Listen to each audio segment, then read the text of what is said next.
Hi guys, Valentina here, ValentinaPetrovaConsulting.com with a video on how do you know when the person you're dating is right for you. So nowadays, it's pretty easy to get dates with all the apps there, online dating possibilities, plus your normal social life. It's probably not that hard to get a date. Then let's say something sticks and you decide to spend some time with this person. And after a while you start wondering, am I spending the time with the right person? So I attempt here to help you out, giving you 4 things to consider when you're evaluating that budding relationship. Obviously, you don't want to spend too much time in a relationship that's not going to pan out or has no potential for panning out.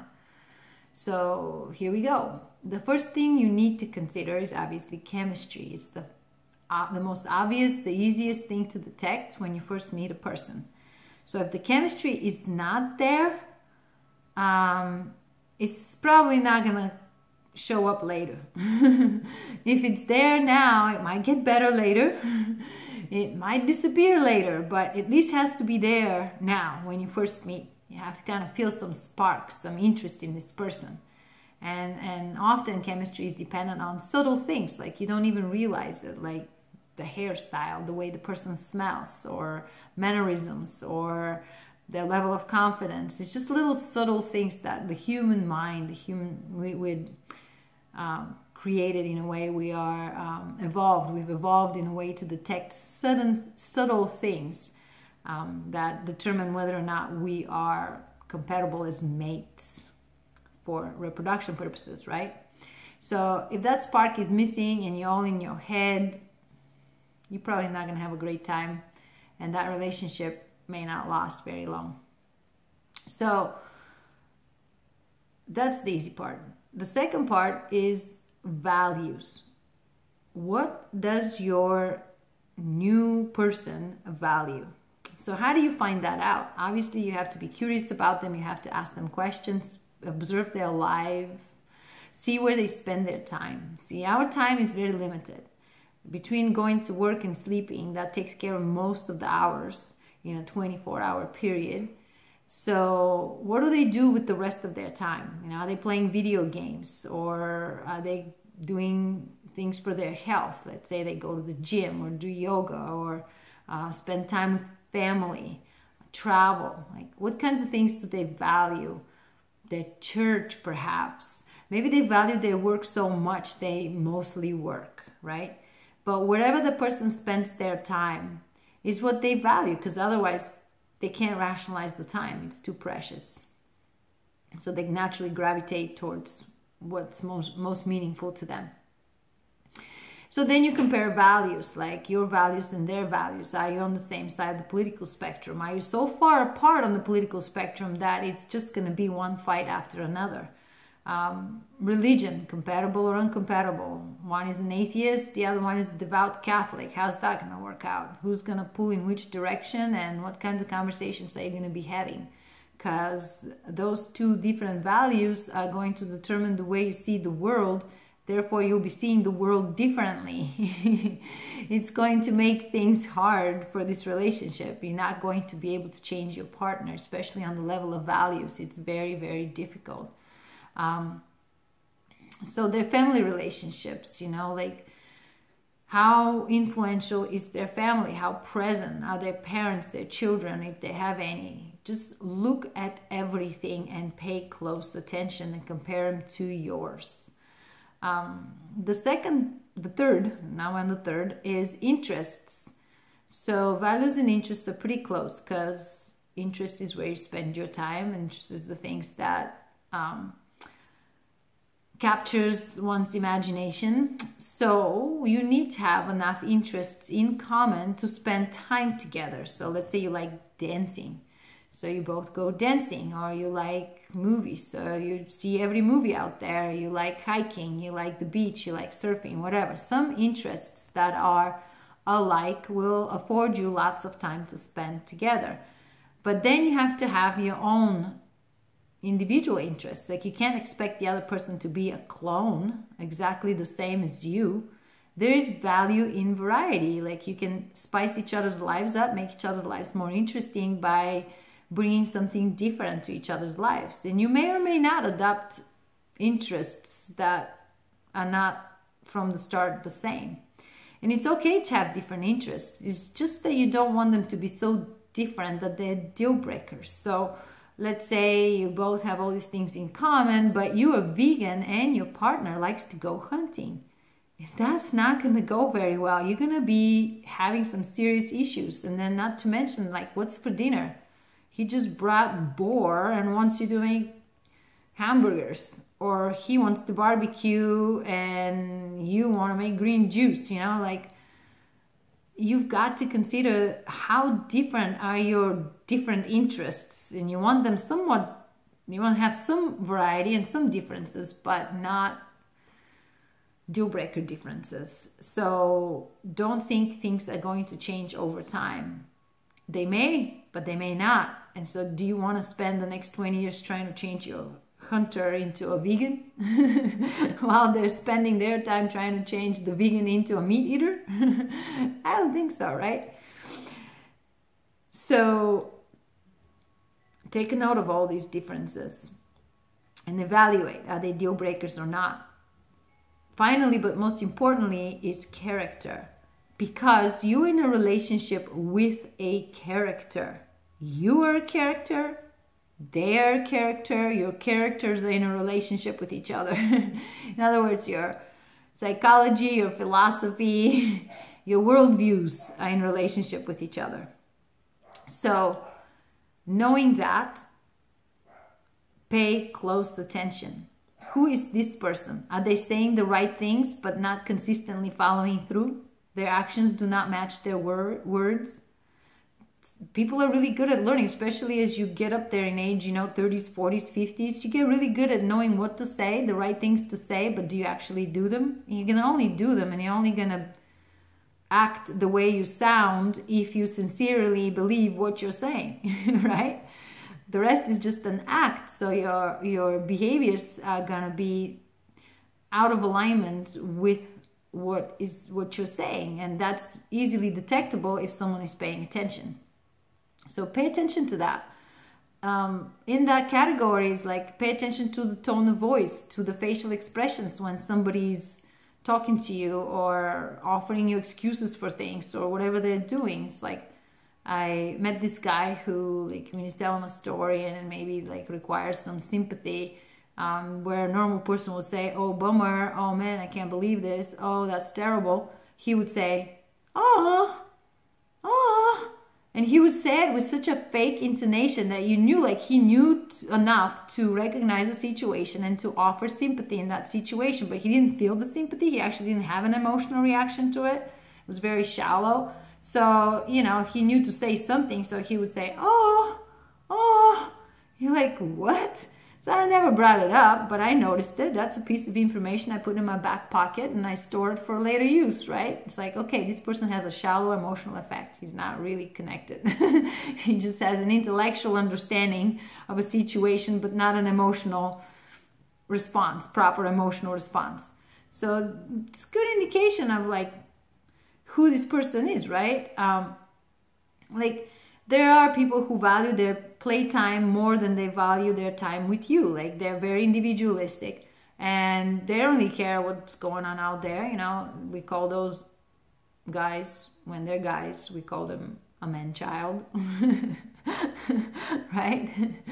And there's all kinds of people out there. So by what they do and how they spend their time, and you can figure out who they are. And one of the really good, efficient ways to get lots of information is to ask questions, be curious about their past relationships, especially big, significant ones, but also the small ones, the things that didn't work out. Maybe they lasted a few months, a year, and they didn't work out. The latest 2-3 relationships they've had. Pay attention to how they talk about these relationships. You will detect things like learning. Have they learned something from it? What is their connection, emotional connection, to these people still. Maybe they hold grudges, maybe they're angry, maybe they're bitter, maybe they're loving. Whatever the situation is, if you pay attention to how they talk about their past relationships, you will not only know about their lives, but about their character. And you want to know about their character because potentially you could be living with that character, right? So that's a good thing. Notice how they treat other people, how they talk to other people, how connected they are to other people, how emotionally expressive they are. Are you on the same page about physical intimacy? Like one person is more tactile and more caring than the other. To what degree is that a problem? Ask them questions about their relationship with their children, if they have any, and relationships with their parents, if they're still living, and even if they're not. Get stories. All those things will be indicative of who this person is, their background, their way of life, their worldview, their relationship views, their relationship priorities, right? Why did people break up? What happened? Ask questions. That's sort of like a little interview I do when I meet someone. In the first 2-3 weeks, I hash out so much background. It's crazy. But it helps me a lot. It's like, who's the primary caretaker who's your primary caretaker? Like your mom or your dad? And who's the strongest person in the family? Your mom or your dad? What was your mom like? What was your dad like? That gives you a lot of information how this person actually is, So ascertain their character to the greatest degree possible. Then watch how they treat you.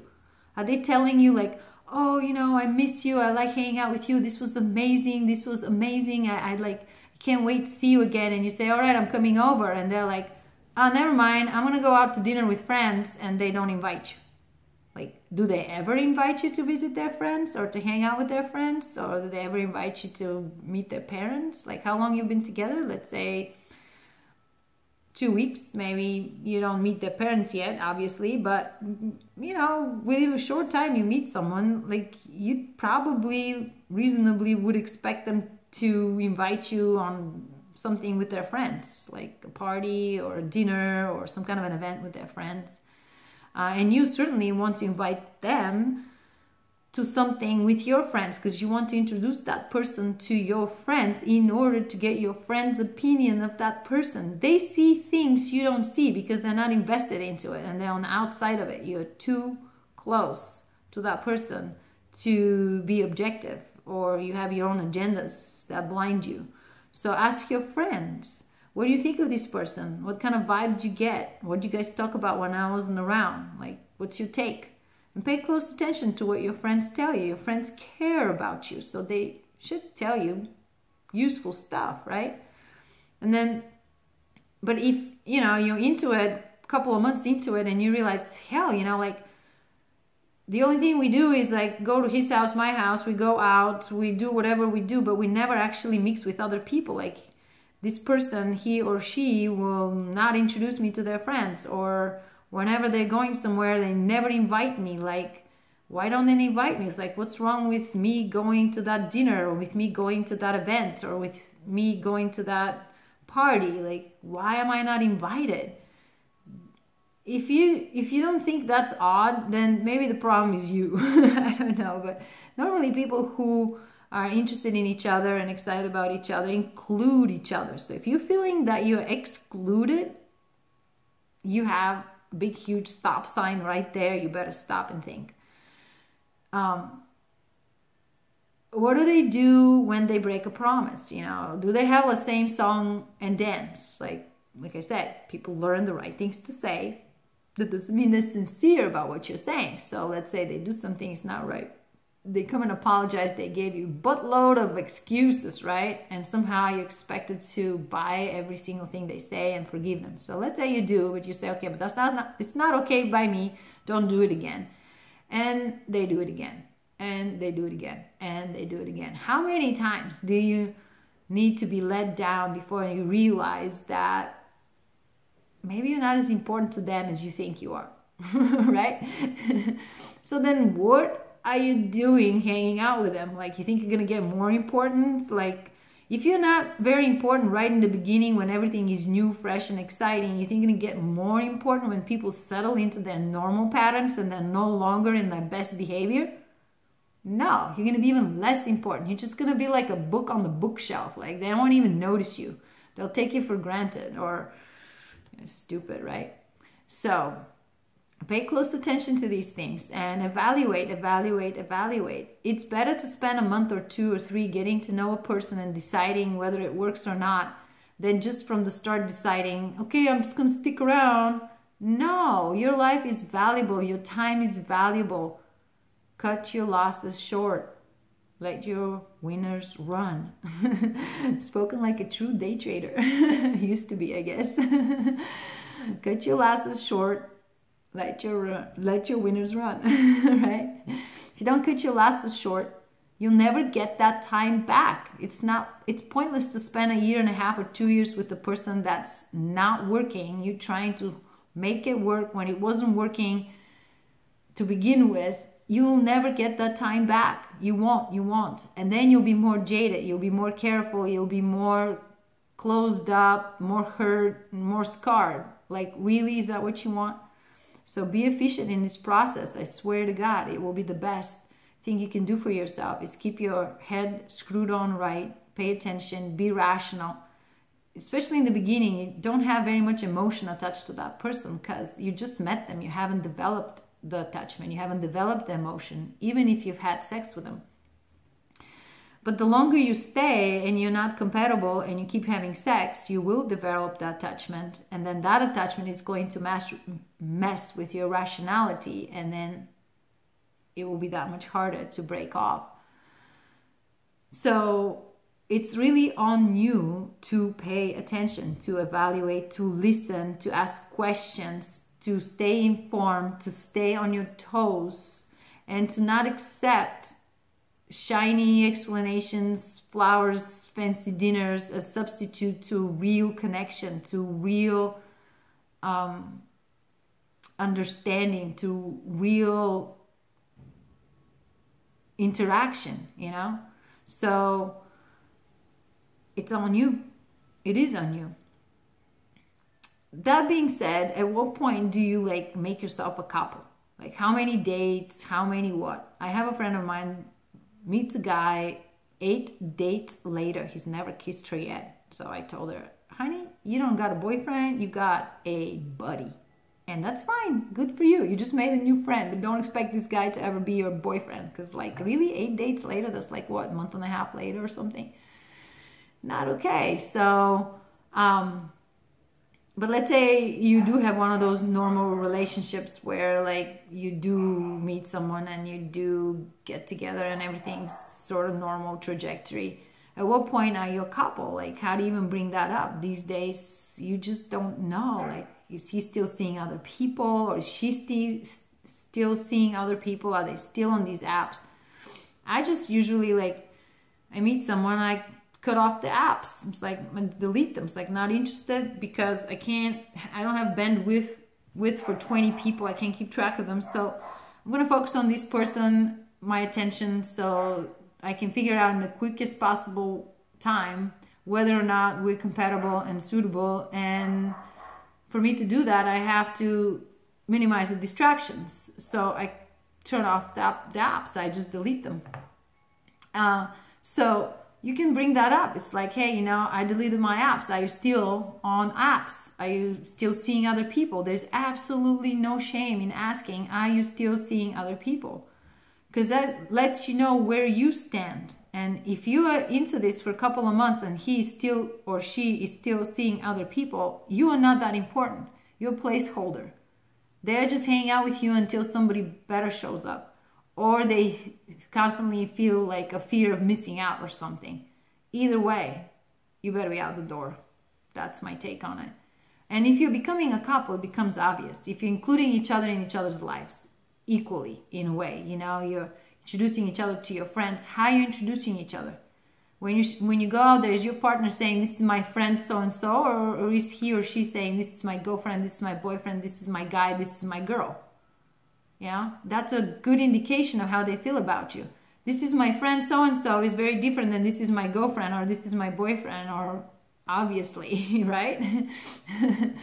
So, and if you introduce them as the boyfriend or the girlfriend, but they don't, then they're not on the same page as you. Are you paying attention? So, not to mention all the social media stuff. People take pictures of each other and here's my guy, I'm so happy, whatever. You don't want to rush those things too fast, but you definitely want to be reasonable. And after a month or two, if you're still feeling undefined, you might want to have a conversation to define yourselves. And if you're not getting that definition, maybe it's not going as well as you think it's going. Time to move on, right? So that's my quickie on how to tell if the person you are dating is right for you. Obviously, a very short and fast expose here. So if you need any more help or you have any more questions, you could write me a comment, send me an email, valentina@petrovaconsulting.com. You can send me an email from my front page there. And I'll be happy to entertain your particular situation. Meanwhile, enjoy yourself, enjoy your dating life.